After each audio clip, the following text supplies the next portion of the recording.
I need to pray that she busts, bro.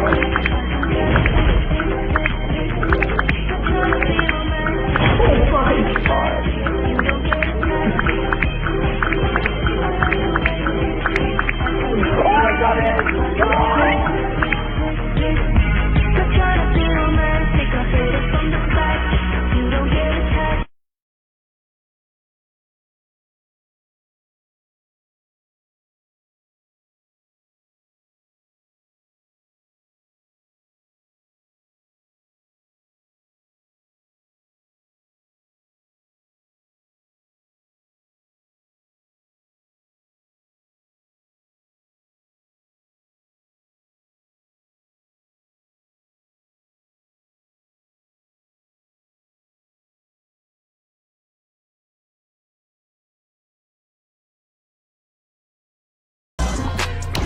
Hey, what's up? MKBHD here, and welcome to your first look and hands-on of everything Apple just unveiled today at their 2025 September event. This is iPhone 17, 17 Pro, and 17 Air. Definitely get subscribed to be among the first to see the full reviews when they come out. But this is my first impressions, and I actually found it pretty simple to synthesize my thoughts on everything they announced today. Like, there is some good tech, there's some interesting new designs, and some questionable decisions, but the funny thing is, as I go to these events and as I think about all this stuff, what usually happens is I end up typically getting some texts from friends asking what I think of the announcements, and my mental task is to summarize everything I'm thinking about into one or two easily digestible sentences or just words to understand what's new and what happened. I don't want to tell them too much information.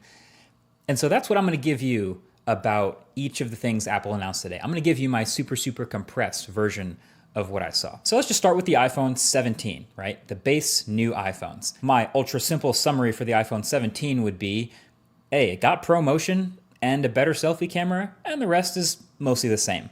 So the design is mostly unchanged other than the new colors, same screen sizes, same dimensions, same camera bump, same buttons and camera control, which they barely talked about.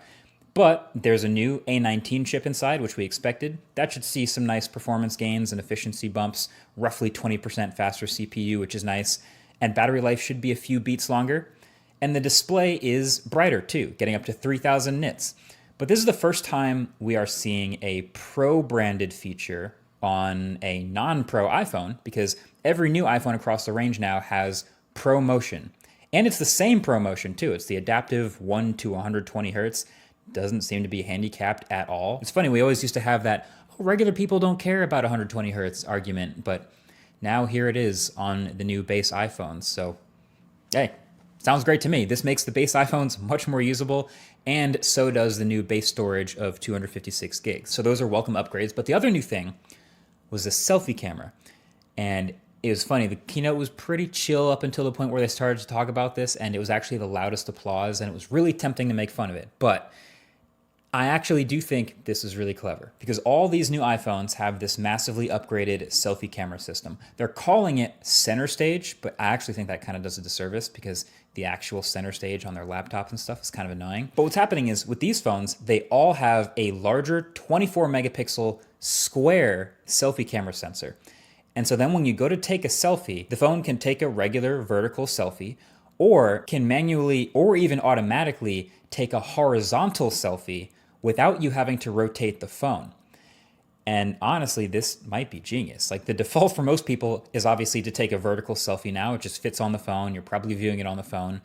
But if you go to take a horizontal selfie to fit more people, suddenly the camera lens is off to the side and it's a little bit less natural looking. So now, since the selfie camera is larger and a square, it can literally just crop an 18 megapixel selfie in portrait or landscape, and for videos or photos. I think it's great. It's very useful. It might be the biggest upgrade to the iPhone 17. So then there's the iPhone 17 Pro. And my quick friendly summary of the Pro phones is, hey, they got better zoom and more battery and orange. So the Pro iPhones actually look a little bit different. There's actually quite a bit going on here with this new design. First of all, there's only 3 colors: cosmic orange, deep blue, and silver. Really bumming me out that there's no black Pro phone. But then I remembered dbrand exists. Never mind.